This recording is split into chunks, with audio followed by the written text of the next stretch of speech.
മിശിഹായിൽ അനുഗ്രഹീതരായവരെ, ദൈവികാരുണ്യ ഈ ദിവസം നിങ്ങളെല്ലാവരെയും സഹായിക്കുകയും സംരക്ഷിക്കുകയും പരിപാലിക്കുകയും ചെയ്യട്ടെ എന്ന് പ്രത്യേകമായിട്ട് പ്രാർത്ഥിക്കുകയാണ്.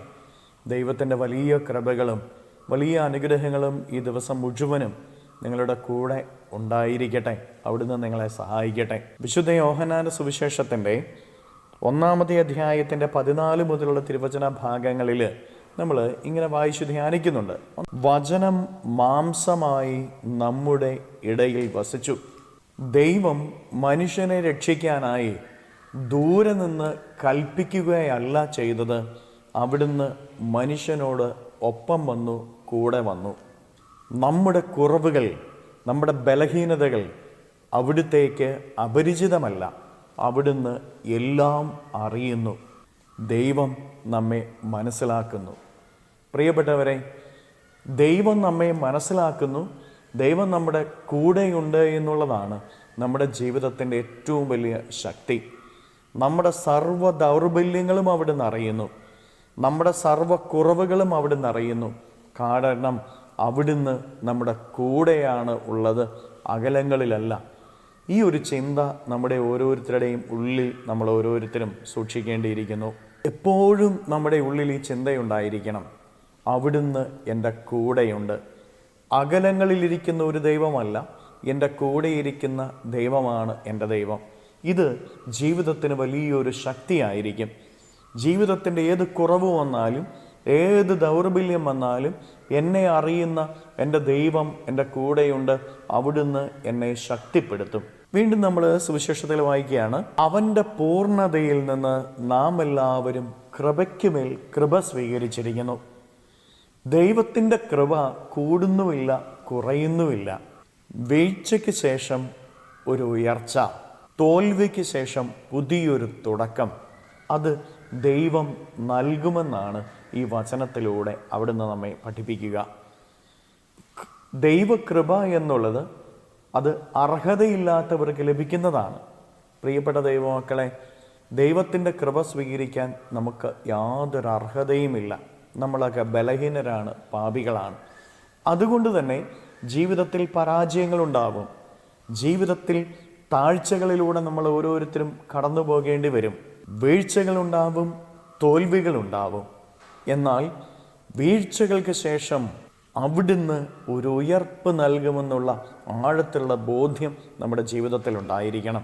തോൽവിക്ക് ശേഷം പുതിയൊരു തുടക്കം അവിടുന്ന് നമുക്ക് നൽകും. അതുകൊണ്ട് താഴ്ചകളിലും തോൽവികളിലും നമ്മൾ ആരും നിരാശപ്പെടേണ്ട.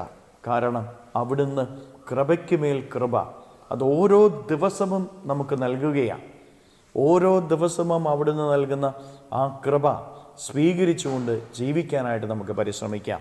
വീണ്ടും 18-ാമത്തെ തിരുവചനത്തിൽ നമ്മളിങ്ങനെ വായിക്കുകയാണ്, പിതാവുമായി ഗാഢബന്ധം പുലർത്തുന്ന അവിടുത്തെ ഏകജാതനാണ് അവിടുത്തെ നമുക്ക് വെളിപ്പെടുത്തിയത്. പിതാവായ ദൈവത്തെ നമ്മൾ ആരും കണ്ടിട്ടില്ല. ഈശോനാഥൻ വെളിപ്പെടുത്തിയ ദൈവത്തെയാണ് നമ്മൾ ഓരോരുത്തരും മനസ്സിലാക്കുന്നത്. ഈശോ പിതാവായ ദൈവത്തെ വെളിപ്പെടുത്തിയത് അവിടുന്ന് സ്നേഹിക്കുന്നവനാണ് എന്നുള്ളതാണ്.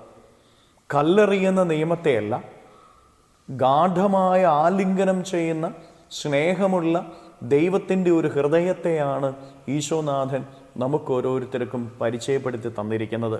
നമ്മുടെ ജീവിതത്തിൻ്റെ കുറവുകളിലേക്ക് നോക്കി നമ്മളെ കല്ലെറിഞ്ഞ് ശിക്ഷിക്കുന്ന ഒരു ദൈവമല്ല, ചേർത്ത് നിർത്തി ആലിംഗനം ചെയ്ത് സ്നേഹിക്കുന്ന ഒരു സ്നേഹമാണ് നമ്മുടെ ദൈവമെന്ന് നമ്മൾ ഓരോരുത്തരും തിരിച്ചറിയുക.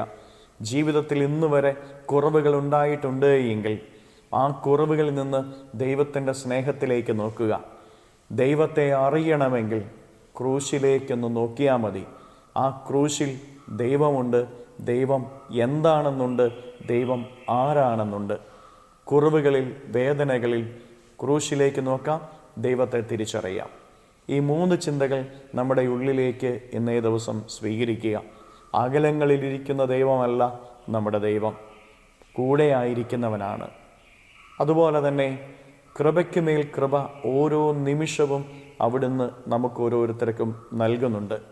നമ്മെ കല്ലെറിയുന്ന ദൈവമല്ല, ചേർത്ത് നിർത്തി ആലിംഗനം ചെയ്ത് സ്നേഹിക്കുന്ന സ്നേഹമാണ് ദൈവം. ആ സ്നേഹത്തിലേക്ക് നമ്മെ സമർപ്പിക്കാം. കരങ്ങളെ യാചനയോടെ പിടിച്ച് ഈ ദിവസത്തെയും ഈ ദിവസത്തിൻ്റെ എല്ലാ കാര്യങ്ങളെയും ഈശോയ്ക്ക് സമർപ്പിച്ചുകൊണ്ട് നമുക്ക് സ്തുതിച്ച് പ്രാർത്ഥിക്കാം. ഹല്ലേലൂയ. ഈശോയെ നന്ദി. Hallelujah, hallelujah, hallelujah, hallelujah, hallelujah, hallelujah. കർത്താവായ ഈശോയെ, മക്കളെ ഓരോരുത്തരെയും സമർപ്പിക്കുന്നു. ഇവരെ ഓരോരുത്തരെയും അനുഗ്രഹിക്കുകയും ആശീർവദിക്കുകയും ചെയ്യണമേ. ഇവരുടെ ജീവിതങ്ങളിലേക്ക്, ഇവരുടെ അധ്വാനങ്ങളിലേക്ക്, നൊമ്പരങ്ങളിലേക്ക് അങ്ങ് ഇറങ്ങിച്ചെന്ന് ഇവരെ ഓരോരുത്തരെയും സഹായിച്ച് സംരക്ഷിച്ച് പരിപാലിക്കണമേ.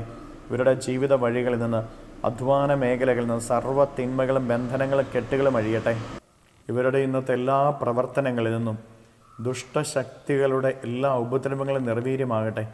ശാപശക്തികൾ നിർവീര്യമാകട്ടെ. ആപത്തുകളും അപകടങ്ങളും ഇവരുടെ ജീവിതത്തിൽ നിന്ന് വിട്ടുമാറട്ടെ. തിന്മ തകരട്ടെ. Hallelujah, hallelujah, hallelujah, hallelujah. ഈശോയെ, ഇവരെ ഓരോരുത്തരെയും അനുഗ്രഹിക്കണമേ, ആശീർവദിക്കണമേ.